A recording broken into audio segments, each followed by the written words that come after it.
Bharatiya Janata party के जो लोग और चुनाव आयुक्त में जो बैठे हुए लोग हैं, जब चुनाव था उससे पहले उन्होंने शायरी के तर्ज के जरिए उन्होंने जो बयान दिया था कि कुछ लोग ईवीएम का ठींगरा फोड़ देते हैं। अरे मैं पूछना चाहता हूँ, बैलेट पेपर से जब अंतर्राष्ट्रीय लेवल पे कई देशों में बैलेट पेपर से चुनाव होता है, तो आखिर भारत में बैलेट पेपर से चुनाव क्यों नहीं होना चाहिए? क्या आज देश में जिस तरीके से एनईटी की धांधली हो रही है, जिस तरीके से 24 लाख छात्रों का कहीं ना कहीं भविष्य भारतीय जनता पार्टी ने गर्द में डालने का काम किया। अरे देश का ऐसा प्रधानमंत्री नहीं होगा जो चुनाव जीतने के बाद इटली भाग जाता होगा। वो तो कहते थे राहुल गांधी जी बैंकॉक चले जाएंगे, लेकिन देश के प्रधानमंत्री इटली भाग गए और रील बना रहे हैं जॉर्ज मेलोनिया के साथ।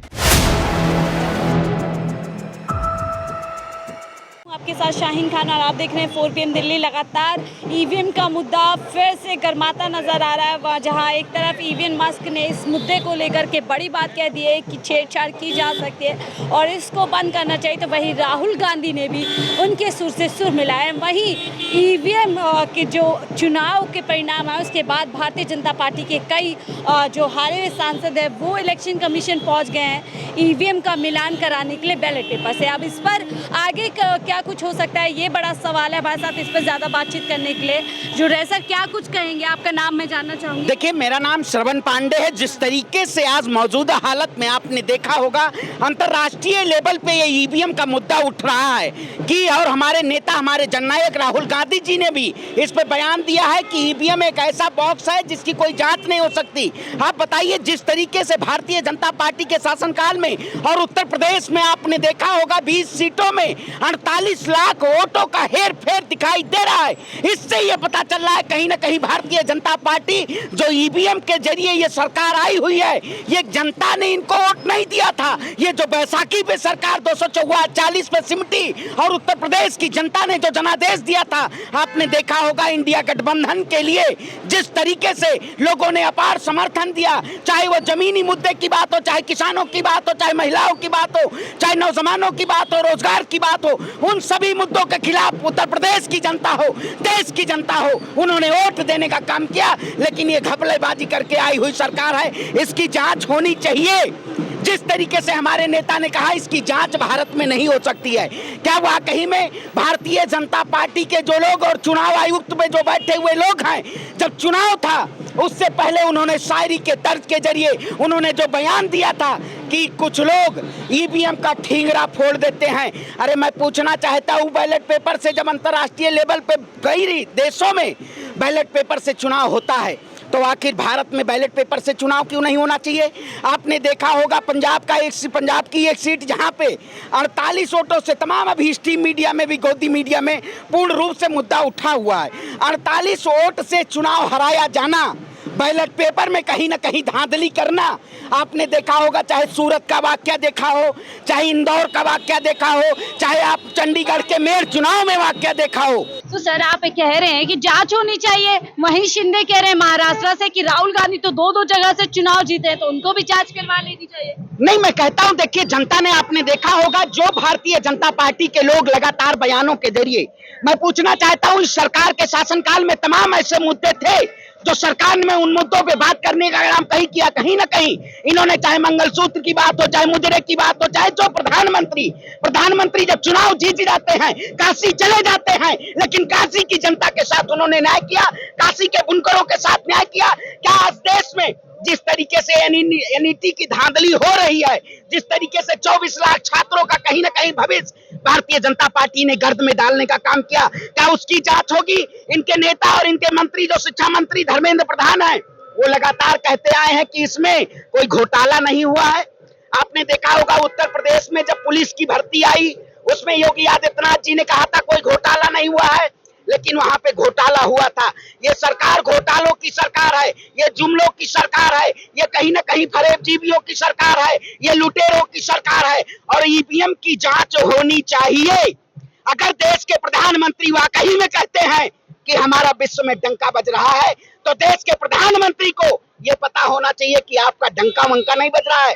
अगर डंका बजता तो बनारस की जनता ने आपको कहीं ना कहीं उत्तर प्रदेश से आपको सत्ता से बेदखल करने का काम किया था। आपने राम के नाम पे वोट मांगा, अयोध्या की सीट देश के प्रधानमंत्री और भारतीय जनता पार्टी ने चुनाव हारने का काम किया। ये कैसे प्रधानमंत्री हैं जिन्होंने राम के नाम पे अर्ध निर्मित मंदिर का प्राण प्रतिष्ठा करा के और वहां पे चुनाव इन्होंने लड़ा, लेकिन वो चुनाव जमीनी वहां पे मुद्दों पे बात हुई। मैं अयोध्या की पावन धरा से आता हूं, वो सरयू की अविरल धारा, जिस तरीके से भगवान श्री राम ने जब 14 वर्ष का वनवास लिया था तो उन्होंने कहीं ना कहीं देश में न्याय को स्थापित करने की बात कही थी, लेकिन देश के प्रधानमंत्री ने राम के नाम पे देश को लूटने का काम किया।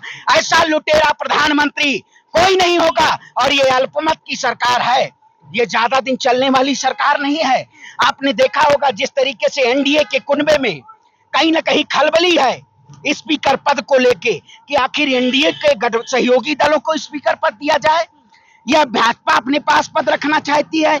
आपने जिस तरीके से देखा होगा लगातार 10 सालों में इन्होंने सांसदों की बर्खास्तगी की, मुझको बिना कोई मुद्दों के जरिए इन्होंने बात करने का काम किया। आज लड़ाई नीति और नियत की है, लेकिन इनकी नियत खराब है। इनकी नियत अगर खराब नहीं होती तो ये लोग आज ईवीएम की जांच करा देते, बैलेट पेपर से देश में चुनाव का आदेश दे देते। लेकिन ये लोग जानते हैं अगर बैलेट पेपर से देश में चुनाव हो जाएगा तो भारतीय जनता पार्टी पूर्ण रूप से चुनाव हार जाएगी और इसका ढीकरा फिर किसी पे नहीं फोड़ पाएंगे। लेकिन हमने देखा चुनाव के ठीक बाद पीएम मोदी भी तंज करते हैं, अरे भाई जरा चेक करो ईवीएम जिंदा है क्या। तो क्या कहना चाहते हैं इस बयान? अरे मैं कहता हूँ प्रधानमंत्री जी को चेक करवाना चाहिए ना, क्यों नहीं चेक करवाते? डर है, खौफ है। प्रधानमंत्री जी को अगर डर नहीं होता तो क्यों चले गए थे जगन्नाथ की शरणों में? आपने देखा होगा राम का शरण छोड़ के जगन्नाथ करें जय जगन्नाथ। अरे राम के नाम पे लूटा, आप जगन्नाथ के नाम पे लूटना चाहते हैं, युवाओं को रोजगार नहीं देने का काम किया। अरे देश का ऐसा प्रधानमंत्री नहीं होगा जो चुनाव जीतने के बाद इटली भाग जाता होगा। वो तो कहते थे राहुल गांधी जी बैंकॉक चले जाएंगे, लेकिन देश के प्रधानमंत्री इटली भाग गए और रील बना रहे हैं जॉर्ज मेलोनिया के साथ। वाकई में ऐसा प्रधानमंत्री, यही नेहरू जी के जमाने में अगर फोटो और स्मार्टफोन का वो होता तो आज भारतीय जनता पार्टी के लोग और इनके नेता पता नहीं क्या क्या कह देते कि ये तो रील बना रहे हैं। आज अंधभक्त कहाँ है? नहीं दिखाई दे रहा है आज। अरे ये लोग, देश की जनता इनको कहीं ना कहीं जूतों का माला पहना के और इस सरकार को सत्ता से बेदखल करने का काम करेगी। मैं कहता हूं लहरों से तूफानों से आंख मिलाओ, सैलाबों पर वार करो। अरे इन भाजपाइयों का चक्कर छोड़ो, राहुल गांधी के साथ चलो, क्योंकि राहुल गांधी इस देश में गरीबों के नेता हैं। एलन मस्क ने जो ईवीएम का मुद्दा छेड़ा है, क्या इस मुद्दे को मजबूती देश के अंदर मिल गई? क्योंकि लगातार कई सिविल लोग, कई जो एडवोकेट और कई विपक्षी दल लगातार ईवीएम को लेकर के बड़ा सवाल उठाते रहे, उसकी विश्वसनीयता। बिल्कुल, संविधान के रक्षक, अगर संविधान की रक्षा करनी है, जो किताब है आप देखिए महोदया, ये किताब लगातार उठाते आए हैं राहुल गांधी जी। इसी की रक्षा के लिए ईवीएम बैन होना चाहिए इस देश में और बैलेट पेपर से चुनाव होना चाहिए। अगर अंतरराष्ट्रीय लेवल पे ये मुद्दा उठा है, कहीं ना कहीं सच है, जबकि पूर्व में भी हमारे विपक्षी नेता, हमारे विपक्षी पार्टी के लोग लगातार इस मुद्दे को उठाते आए हैं और इस मुद्दे को हम तूल देंगे। हमारे नेता ने जिस कहा है ये ईवीएम का डब्बा जो है ये ब्लैक बॉक्स, आप बताइए इस मोबाइल में आप हेरा फेरी कर सकते हैं? आप इस देश की कोई भी इलेक्ट्रॉनिक संस्थान में आप हेरा फेरी कर सकते हैं, इलेक्ट्रॉनिक इंस्ट्रूमेंट में आप हेरा से फेरी कर सकते हैं, तो क्यों नहीं ईवीएम में हेरा फेरी हो सकता है? इसका देश के प्रधानमंत्री जवाब दे, चुनाव आयोग जवाब दे। हम जवाब मांग रहे हैं, देश की जनता जवाब मांग रही है। चुनाव आयोग तो कह रहा है कि आप 5 साल बाद ईवीएम को डिस्टर्ब कीजिएगा, उस पर सवाल कीजिए। आप जैसे पत्रकार अगर इस देश में सच्चाई दिखा रहे हैं तो वाकई में सच का आईना दिखा रहे हैं, लेकिन इस देश में गोदी मीडिया जिस तरीके से ईवीएम पे बात नहीं करना चाहती, आपने कल देखा होगा चिप वाली आंटी का बयान। 2001 से 2002 में सबसे ज्यादा रेल दुर्घटनाएं हुई। अरे तो ये मीडिया झूठ फैलाना चाहती है, जो गिद्ध मीडिया है ये भ्रम फैलाना चाहती है। श्वेता सिंह एक बड़े चैनल पे बैठ के इतना बड़ा झूठ बोल रही है, इस झूठों के सरदार के लिए रक्षा कर रही हैं। अरे हम संविधान के रक्षक हैं, हमारे नेता न्याय के पुरोधा हैं। हम ऐसा नेता के साथ हैं जो देश में सच्चाई उजागर करेंगे और ईवीएम बैन कराने का काम करेंगे, सड़क से संसद तक आवाज उठाएंगे। सवाल ले लेते हैं, यदि ये रिजल्ट उल्टे होते 240 पे कांग्रेस या इंडिया गठबंधन आ जाता उससे ज्यादा पे और भाजपा पीछे रह जाती, तो क्या तब भी आप लोगों की ये मांग रहती? नहीं, देखिए हमने सच की आवाज हमेशा उठाई है। सत्य परेशान हो सकता है, पराजित नहीं।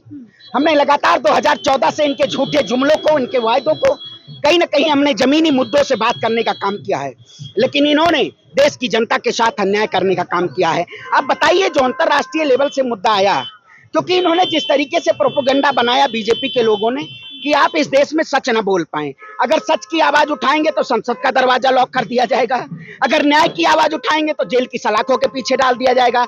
मैं ऐसे प्रदेश से आता हूं जहां लोग बुलडोजर से डरते हैं, लेकिन मैं बाबा योगी आदित्यनाथ से नहीं डरता हूं। मैं गोरखपुर के मठ में खड़ा होके और भाजपा का विरोध करता हूं। वाकई में ये लोग हमें डराना चाहते हैं, लेकिन हम डरेंगे नहीं। इस देश में हिंदू मुसलमान के नाम पे इन्होंने डराने का काम किया, ईवीएम हथिया के अपनी सरकार बनाने का काम किया, लेकिन जो लोग ईवीएम के नाम पे ढकोसला किए हैं उनका पर्दाफाश होगा और इस देश में ईवीएम बैन होगा। देश की जनता सड़क पे उतरेगी हमारे नेता के साथ, और हम संविधान की रक्षा कर रहे हैं, हम न्याय की रक्षा कर रहे हैं, हम न्याय की आवाज के जरिए इस सरकार को मुंहतोड़ जवाब देने का। बहुत बहुत शुक्रिया हमसे जुड़ने के लिए। तो ईवीएम को लेकर के नए सिरे से बहस शुरू हो गई है, अंतरराष्ट्रीय लेवल पर बहस जो आती है एलन मस्क की तरफ से, उसका अंजाम क्या होगा ये बड़ा सवाल है, और क्या आने वाले चुनाव ईवीएम के बगैर होंगे। फिलहाल के लिए मुझे दीजिए इजाजत।